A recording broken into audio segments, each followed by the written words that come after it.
उत्तिष्ठत जाग्रत प्राप्य वरान् निबोधत।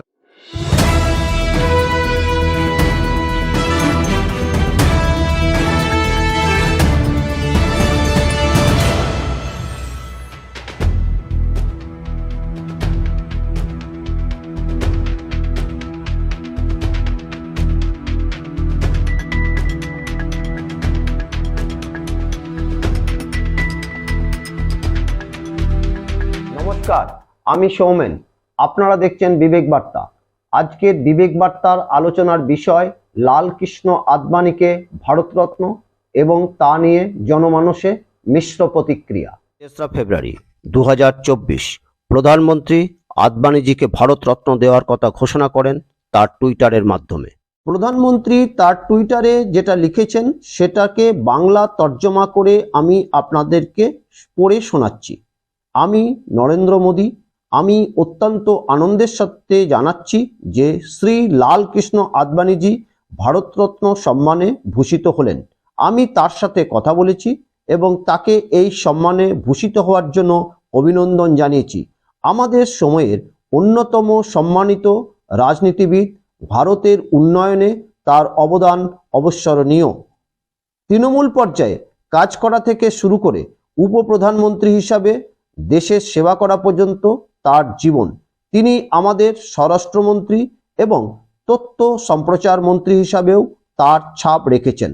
তার সংসদীয় হস্তক্ষেপ সর্বদা অনুকরণীয় এবং সমৃদ্ধ অন্তর্দৃষ্টিতে পূর্ণ। জনজীবনে আদবানিজির কয়েক দশকের দীর্ঘ সেবা, স্বচ্ছতা, সততার প্রতি অটল প্রতিশ্রুতি দ্বারা চিহ্নিত করা হয়েছে, যা রাজনৈতিক নীতিশাস্ত্রে একটি অনুকরণীয় মান স্থাপন করেছে। জাতীয় ঐক্য ও সাংস্কৃতিক পুনর্জীবনের জন্য তিনি অনন্য প্রয়াস চালিয়ে গেছেন। তাকে ভারতরত্ন দিয়ে সম্মান জানানোটা আমার জন্য খুবই আবেগের মুহূর্ত। তার সাথে যোগাযোগ করার এবং তার কাছ থেকে শেখার অগণিত সুযোগ পাওয়াকে আমি সর্বদা আমার বিশেষ অধিকার বলে মনে করব। 2014 মোদিজির জামানার উদয় এবং ধীরে ধীরে লাল কৃষ্ণ আদবানির জামানা অস্তমিত। ভারতরত্ন কে পেতে পারেন? ভারতরত্ন আমাদের দেশে সর্বোচ্চ সম্মান। ভারতরত্ন যে কোনো ধর্ম, বর্ণ, সম্প্রদায় এবং লিঙ্গের মানুষ পেতে পারেন। নিজ নিজ ক্ষেত্রে দেশ এবং দেশের মানুষের জন্য তার অবদানের উপর ভিত্তি করে এই সর্বোচ্চ সম্মান দেয়া হয়, যদিও এর কোনো নির্দিষ্ট মানদণ্ড নাই। আমরা ইতিমধ্যে দেখেছি রাজনৈতিক জগৎ থেকে অনেকেই এই সম্মানে ভূষিত হয়েছেন। সে তালিকায় যেমন লাল বাহাদুর শাস্ত্রীর নাম আছে, ইন্দিরা গান্ধীর নাম আছে, রাজীব গান্ধীর নাম আছে, আব্দুল গফর খানের মতো মানুষেরও নাম আছে। আবার সঙ্গীত জগৎ থেকে লতা মঙ্গেশকর, ভূপেন হাজারিকা, ক্রীড়া জগৎ থেকে সচিন তেন্ডুলকর, বৈজ্ঞানিক সিবি রহমান, এপিজে আব্দুল কালাম সাহেব, আবার মাদার টেরেসার মতন সমাজসেবী মানুষও এই সম্মানে ভূষিত হয়েছেন। এই সকল মানুষদের ভারতরত্ন পাওয়া দেখে মানুষের মনে ভারতরত্ন কারা পেতে পারেন তার একটা ধারণা সৃষ্টি হয়েছে। আদবানিজির ভারতরত্ন পাওয়া নিয়ে যে প্রশ্নগুলি উঠতে শুরু করেছে সেগুলি হলো, সমগ্র ভারতবর্ষের জনসাধারণের জন্য তার কি অবদান আছে? তিনি কি স্বাধীনতা সংগ্রামী ছিলেন? ব্রিটিশ বিরোধী লড়াইয়ে তার এবং তার দলের ভূমিকা কি ছিল? স্বাধীনতা সংগ্রামে তার সংঘের কি কোনো ভূমিকা ছিল? তিনি কি ভারতবর্ষের সংবিধান প্রদত্ত ধর্মনিরপেক্ষতার অধিকারের পক্ষে সহায়ক ভূমিকা পালন করেছেন? তার রাম মন্দির নির্মাণকে সামনে রেখে সোমনাথ থেকে অযোধ্যার রথযাত্রা এবং তাকে কেন্দ্র করে হায়দ্রাবাদ, বিদার, মুজাফফরনগর, জয়পুর, আলীনগর সহ গোটা ভারতবর্ষে যে হিন্দু মুসলিম দাঙ্গা সৃষ্টি হয়েছিল আর তার পরিণতি হিসাবে অসংখ্য মানুষের মৃত্যু, তার দায় কি তিনি অস্বীকার করতে পারেন? বাবরি মসজিদ ধ্বংস করার অন্যতম ব্যক্তিটির নাম কি এলকে আদবানি নয়? 2002 সাল গুজরাতে দাঙ্গা, সেই সময় গৃহমন্ত্রী এলকে আদবানি। এই দাঙ্গা থামানোর জন্য তার কি ভূমিকা ছিল সে নিয়েও প্রশ্ন উঠছে। আজকের প্রধানমন্ত্রী সেদিন গুজরাতের মুখ্যমন্ত্রী ছিলেন। পরিস্থিতির চাপে প্রধানমন্ত্রী অটল বিহারী বাজপেয়ী রাজধর্ম পালনের কথা বলতে বাধ্য হন।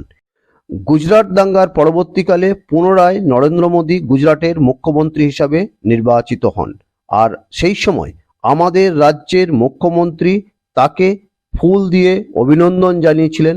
এটা অবশ্য একটি পৃথক ঘটনা।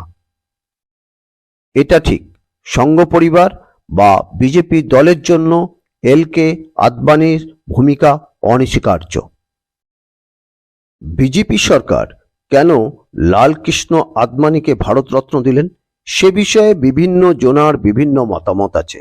আমি সেই মতামতগুলোকে একত্রিত করার চেষ্টা করছি। আদবানিজির ইচ্ছা ছিল তিনি ভারতবর্ষের প্রধানমন্ত্রী হন, কিন্তু আরএসএস এবং বিজেপি তার এই ইচ্ছা পূরণ করতে বাধা দেন এবং তা হতে দেননি। অবশ্য তাকে রাষ্ট্রপতি হওয়ার অফার দেওয়া হয়, তিনি তাহা গ্রহণ করেননি। 2019 তাকে লোকসভা নির্বাচনে দল টিকিট দিল না। বাবরি মসজিদ ধ্বংস আর আজকে রাম মন্দির তৈরির পথকে প্রশস্ত করা ব্যক্তির নাম লালকৃষ্ণ আদবানি। কিন্তু 2024 লোকসভা নির্বাচনকে মাথায় রেখে মিডিয়ার মাধ্যমে সমস্ত প্রচারের ফোকাস মোদিজির দিকে যাতে হয় তা নিশ্চিত করতে শারীরিক অক্ষমতার অজুহাতে তাকে এই উদ্বোধন অনুষ্ঠান থেকে অনেক দূরে রাখা হল। আরএসএস ও বিজেপির অভ্যন্তরে আদবানিজি সহ বিভিন্ন নেতৃত্বকে যেভাবে রাম মন্দির উদ্বোধনী অনুষ্ঠান থেকে দূরে রাখা হয়েছে তা নিয়ে অসন্তোষ দানা বেঁধেছে। এই অসন্তোষকে চাপা দেওয়া এবং দলের নেতা এবং সমর্থকদের কাছে যাতে 2024 লোকসভা নির্বাচনের আগে কোনো ভুল বার্তা না যায় তা নিশ্চিত করতে বিজেপি সরকার ভারতবর্ষের সর্বোচ্চ সম্মানে আদবানিজিকে ভূষিত করলেন। আরএসএস এবং বিজেপির কাছে 2024 সালের লোকসভা নির্বাচন পাখির চোখ।